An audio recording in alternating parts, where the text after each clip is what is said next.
checking this out. This has to do with the Idaho for the capture of the guy yesterday, the uh, main suspect in the case. And the chief of police of Moscow did an interview with NBC News, and it's this is a really cool, interesting story. There's a lot of people, were blaming him and stuff going during this investigation, saying they weren't doing enough and everything else. The typical garbage that you get from garbage creators. So sorry, guys, we got to start self-regulating here, okay? Anyway, listen, if you like me or hate me or just want to hang out, hit that like, hit that subscribe button, please. I appreciate you. So, Idaho police chief regrets lack of transparency during early stages of probe into slayings of 4 college students. The Idaho police chief, who led the high-profile investigation into the slayings of 4 students at the University of Idaho in November, said he regretted not being more open with the public after the November homicides. I took the responsibility at the very beginning for not getting out into the press and talking about it. It would be a thing I would change in the future. It's a learned lesson, Moscow Police Chief James Fry told NBC News on Saturday during an emotional sit-down interview in which he teared up. I have not watched the interview, and I don't know well, I've got this. But anyway, a more transparent approach, Fry said, would give a little bit of assurance to people that we've locked the scene down. We're getting search warrants. We got the state police coming. We got the FBI coming. I think that gives a little bit of calm.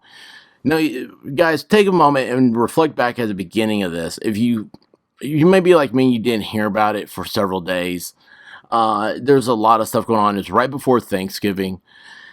And Moscow, Idaho is a town that hasn't had a murder in it in 7 years.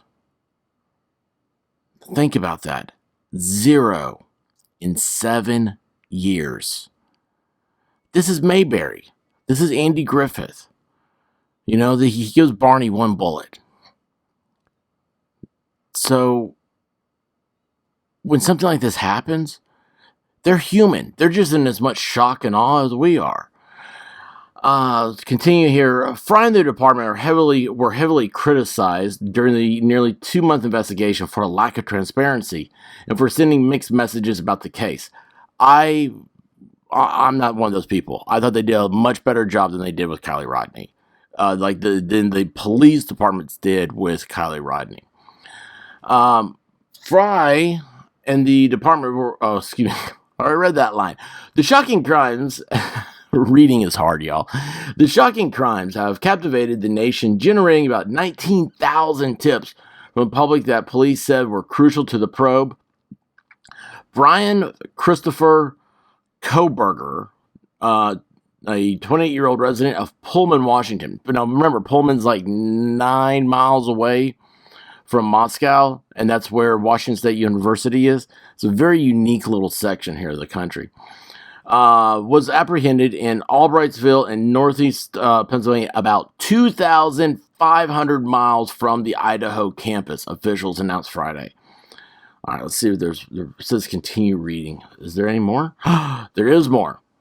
You guys know I read these with you. He'll be charged with 4 counts of first-degree murder and burglary for allegedly breaking into the Moscow, Idaho home with the intent to commit a felony, authorities said. So 4 counts of first-degree murder. That's for all 4 of the victims, and then burglary. So was he stealing? I mean, really, right? Or just is that common law burglary was breaking into the residence of another at night? I don't know the Idaho statutes. DNA evidence played a key role in linking the murders to Koberger to 2 law enforcement sources familiar with the investigation told NBC News. Yeah, so that's a big one. DNA evidence. We weren't ever told anything about that. And we need to... there's already speculation about what happened. The coroner's report says there's no no signs of assault of the carnal knowledge, right? But anyway,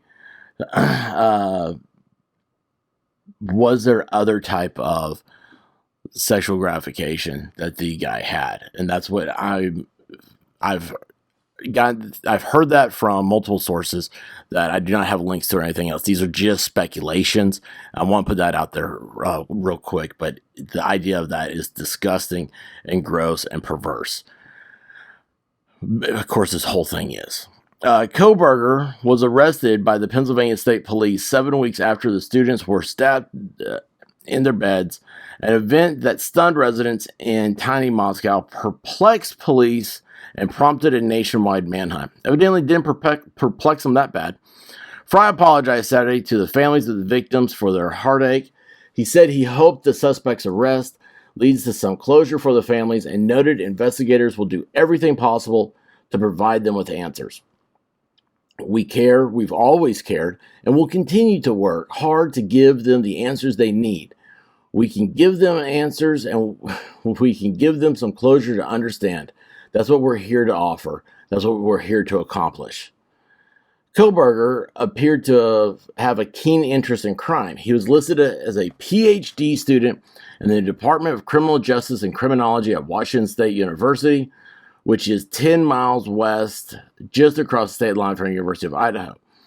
A Pennsylvania judge in Monroe County, north of Allentown, and we had Karen that used to work for Monroe County courts on yesterday. She did a wonderful job telling us, going over the filings with us.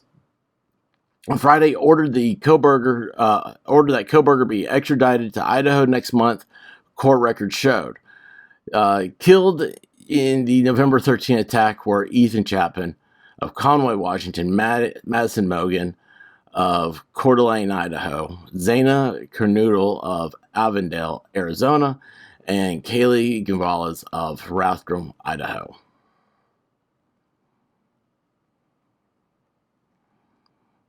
It's just so sad, guys. Authorities have not released a motive in the slayings, and Fry has said he's shielded by law and what he can disclose to public. He's right about that. And also, guys, remember, there does not have to be a motive. A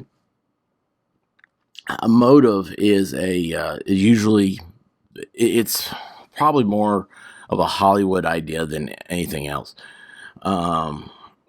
If you want to think about a motive, about a lack of a motive, crimes of passion are examples of that.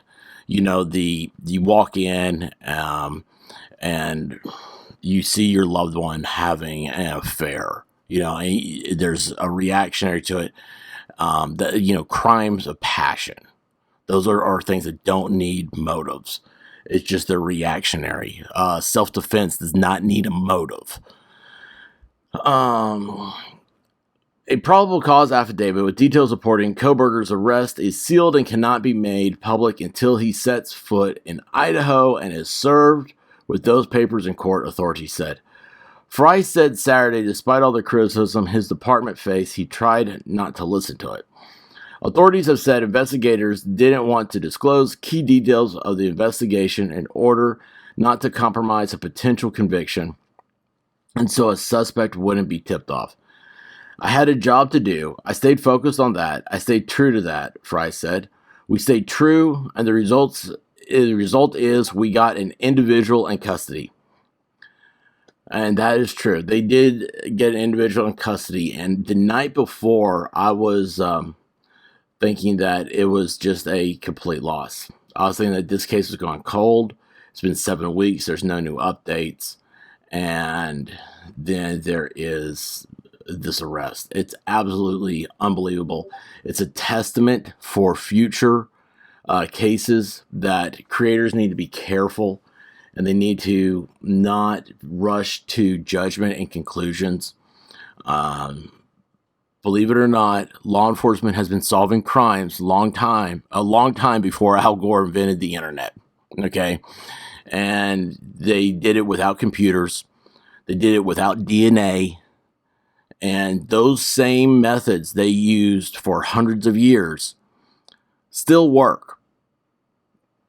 Okay? There's nothing new about it. There's nothing that's been antiquated or retired about good old-fashioned police work. And these guys deal with stuff this every day. We can't comprehend it because we're sheltered, because we have men and women like this that will stand up, and they are the line between good and evil. Hopefully, they're always on the good guy's side. Guys, please hit that like and subscribe button, and let's do better in 2023, okay? This is a new time, and God bless the families of these 4 students. And let's let our motto be never again. This should never, ever happen again, okay?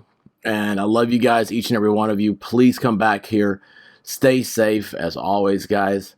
Until next time, Godspeed, everyone.